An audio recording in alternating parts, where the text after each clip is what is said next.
백날 첫날 10년 100년을 제재를 가해보라 합시다. 절대로 먼저 핵폭이란 비핵화란 없으며 절대로 먼저 핵폭이란 비핵화란 없으며 서로 맞바꿀 흥정물도 없습니다. 어떤 사진 한 장이 있다고요, 김지 기자? 그렇습니다. 아마 많은 분들이 궁금해하실 거예요. 최근 북한이 공개한 사진 중에 모자이크맨이 등장을 했습니다. 그런데 위원장 동지 있고 옆에 주해도 있고 근데 그 옆에 가장 끝 쪽에 고위 간부로 보이는데 선글라스 쓰고 마스크 썼는데 모자이크 처리까지 했습니다. 이게 3월 20일에 공개된 핵 반격 가상 종합전술 훈련 사진인데 군복 입은 사람을 아주 철저히 꽁꽁 싸 맨 거죠. 자세히 들여다보면은 아예 신원이 노출되면 안 될 것처럼 마스크에 선글라스까지 줬다. 근데 최근에 북한에 미사일 총국이 새로 생겼거든요. 그 전까지는 없었던 조직입니다. 그래서 아마 그 관련된 굉장히 중요한 인물을 일부러 좀 관심을 끌게 하면서 동시에 신원이 노출되지 않기 위해서 이렇게 모자이크로 가려놓은 게 아닌가. 많은 저희 북한 전문가들은 저 사람이 누군지를 지금 집중하고 있어요. 오바 아닌가? 모자이크 처리까지. 근데 저쪽에 보면 그 장창하 있잖아요. 누군데요? 어디? 그 ICBM 책임진 사람, 저 얼룩덜룩한 옷 입은. 네, 왕별 3개 앞에도 다 지금 3개씩 달았잖아요. 근데 저 모자이크 처리하신 분 보면 2개만 달았거든요.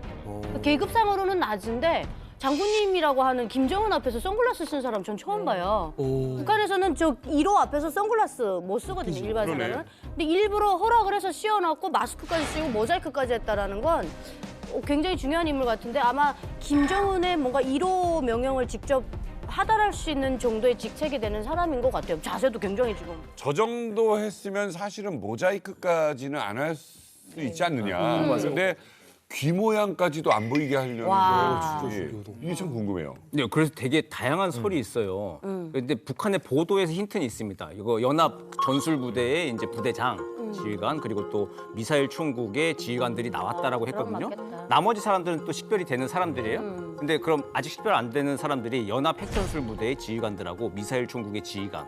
그래서 김정은 옆에 있을 정도면 현장에서 그날 현장 무대 감독 역할을 하는 현장 부대 지휘관 혹은 새로 생긴 미사일 총국의 총국장. 그 계급도 꽤 높습니다. 중요한 인물 이제 같네요. 중요한 인물이고 그럼 왜 저렇게까지 저렇게 가리냐? 이게 아마 제재 회피 수단일 수도 있을 거예요. 아, 맞아. 그게 있을 수 있네요. 예, 이게 얼굴이 식별되면은 유엔의 이제 대북 제재 맞아요. 인물로 이제 딱 찍히면은 아무것도 못 하거든요. 옴짝달싹 못 돌아다니게. 뭐 북한 뭐 안 다니면 되잖아 이럴 수 있는데 제가 김정은 위원장이면은 이거 지금 전술 핵무기 잘 만들어가지고 다른 나라 팔고 싶을 것 맞아요. 그렇죠. 근데 팔려면 어떻게 돼요? 이제 그 만든 핵심 인물들 이게 해외 출장도 좀 보내야 되고 할 거 아니에요. 이제 그럴 때 식별되고 하면은 나중에 조금 골치 아플 수 있죠. 저 장창하가 원래는 그 군수공업 제2경제를 그렇죠. 책임졌었거든요. 네. 그런 사람과 같이 동행했다는 건 연결돼 있다라는 거죠. 그렇죠. 북한이 군수공업으로 굉장히 밀매를 많이 하기 때문에 굉장히 일리 있는 것 같아요. 근데 이렇게 생각해 볼 수는 없을까요? 영화적으로 이야기하면 네. 그 맥커핀이라고 하죠. 그러니까 굉장히 중요해 보이는데 절대 중요하지 않은 어떤 요소가 있어요. 왜? 관객들을 혼란에 빠뜨리는 거죠. 그게 굉장히 중요한 것처럼 보이지만 사실은 그게 중요하지 않은. 그러니까 고도의 심리전일 수도 있다는 생각이 드는 게 사실 이 사진을 봤을 때 선글라스에 마스크까지 씌웠는데 얼굴을 모자이크 처리했단 말이에요. 그럼 당연히 남한이나 미국이라든지 정보기관에서 저 사람이 누구인가에 대해서 굉장히 심혈을 기울일 거고 오히려 정보를 취득하는 데 있어서의 어떤 방향이나 에너지를 다른 방향에다 써버릴 수도 있으니까 네. 일종의 좀 혼란스러움을 만들어내기 위한 연막 작전. 굳이 저 사람을 저기 세울 이유가 없는 거죠. 그렇죠. 제가 생각하기에는 저 사람이 지금 별이 둘이잖아요. 그러니까 저 사람이 전술핵 운영부대 훈련 연습에 간 거거든요. 네. 그러니까 전술핵 운영부대 지휘관일 가능성이 가장 높아요. 그리고 일부에서는 김주의 경원이다, 김정은의 경원이다 그러는데 경원들은 저런 데 못 껴요. 그렇죠. 경호가 이런 사진이 못 끼는데 근데 저도 딱 이상한 건 뭐냐면 제재 문제일 수도 있지만 그 사람은 빼고 다른 찍은 사진을 내면 되잖아요. 근데 저렇게 굳이 그러니까. 선글라스 쓰고 마스크 낀 사람을 끼워놓은 거는 우리한테 핵 운영 부대가 실제로 있다. 이 사람은 핵 운영 부대의 사령관이다. 근데 이 사람이 부대가 비밀 부대니 우리가 몸을 감춰야 되겠다는 걸 과시하는 의미도 있는 거예요. 일부러 그러니까 이게 틀림없이 저거 하나 모자이크 처리하거나 하나 떼내는 건 아무 문제 아니거든요. 사진 한번 다시 찍으면 되거든요. 근데 저렇게 나와서 이렇게 하고 나온 걸 보면 분명히 북한의 의도가 있다. 저는 쇼맨십이.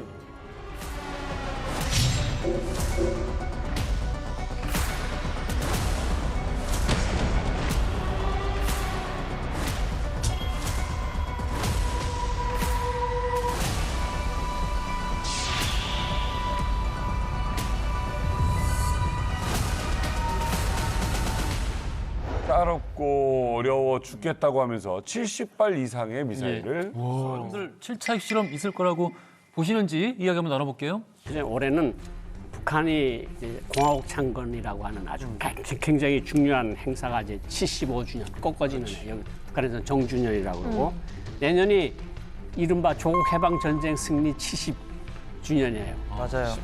여기서는 휴전일이라고 그러는데 그거는 미제를 처음으로 때려 눕힌 나라가 북한이라 그래서 전승일이라고 하는데 그러니까 그런 계기들이 있는데다가 뭐 김정일 생일, 김일성 생일 이런 계기들이 중요한 계기들이 있으니까 아마 북한이 올해 들어와서 긴장의 도수를 훨씬 더 높일 거라고 생각을 하는데 7차가 될지 두 개가 한꺼번에 터져서 7, 8차가 될지 또 세 군데를 해서 7, 8, 9차가 될지는 몰라요.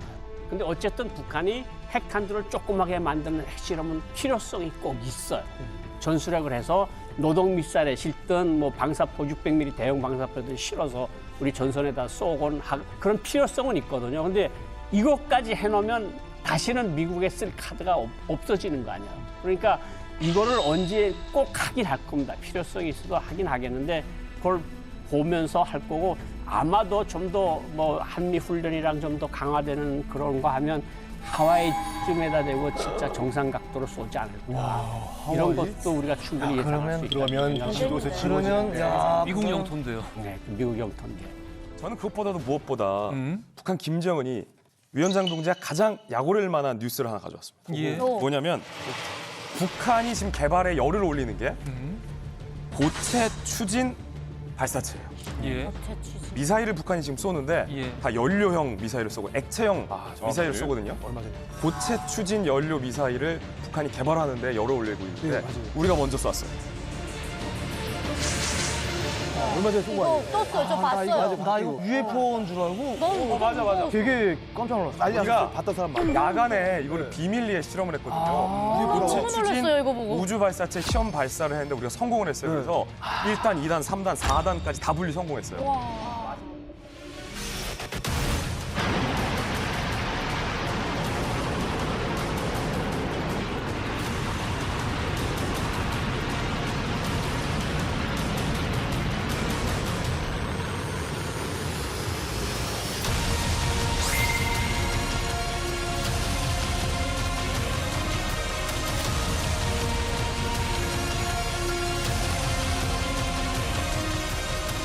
제일 상단부에 실려 있는 위성 분리 실험까지 다 성공을 했어요.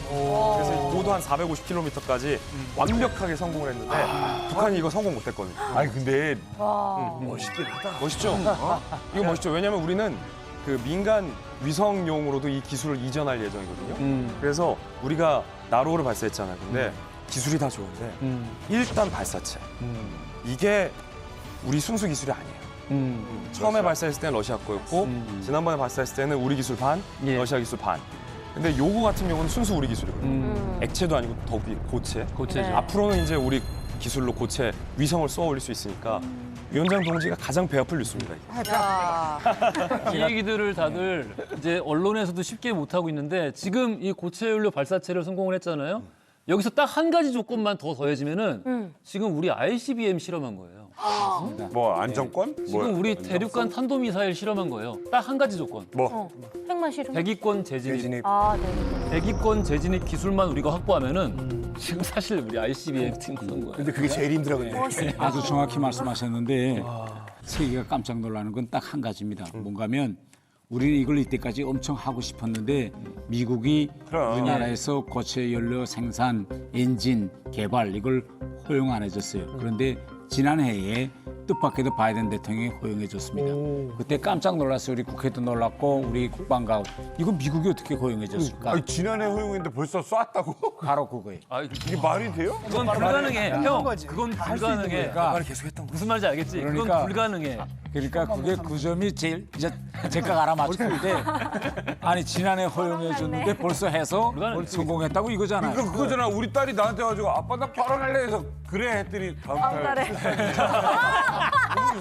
그거는 물밑 뭐가 있었다는 거지. 이걸로 보면 어느 정도 지금 우리 국방 과학 기술이 지금 올라섰는가를 짐작할 수 있고 그러니까 세상에 이걸로 올라가는 겁니다. 아니 지난해 허용해줬으면 못해도 한 5년이나 한 7년쯤 그때 가서 했는데 허용하자마자 이게 뭐 지금 했잖아요.